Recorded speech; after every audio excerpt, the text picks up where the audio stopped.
So now we're finally ready to animate. When animating a character, there are a few different stages. The first step is drawing the key poses. These are the most important poses that define the entire scene. For example, in the scene where orange slices green with a sword, the key poses would be orange hanging in the air, and then each of the sword swings that he does after that. You first do the key poses for the character who's doing the primary actions, and after that, the key poses for the character reacting to those actions. In this case, green getting hit and then landing on the ground.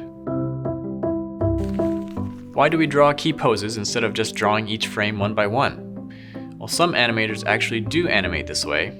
This method is called straight ahead animation, and it can work pretty well, especially for stick figure animation, but it requires the animator to already have a good idea of the timing and positioning of the whole scene, and to anticipate exactly where the character will be at the end of every action.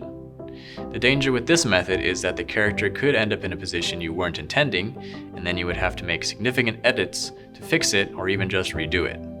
You can play it safer by drawing only the legs and torso, and then filling in the arms and legs afterwards, but I've stuck with the key pose method because I'm used to it and it usually fits my style more, which usually involves less action and more quick gestures. It's also important that the characters look consistent throughout the animation. So I ask my animators to follow a certain brush width when drawing their arms and legs, and a certain size for the head. I have a set of guidelines on the document that indicate where their height is, as well as where their waist is. I tell them to follow rules about how to draw them as well. For example, their arms should be pretty curved instead of bending at the elbow, and the ones with filled-in heads should have feet, while the orange one does not. And to be completely sure that they get it right, I also have a set of dummy characters that can be dragged onto the stage from the library to be used as a starting point. So I've included an example of my guideline document in the course materials so you can take a closer look. When the scene is finally approved, we move on to finalizing the animation. We'll go over that in the next lesson.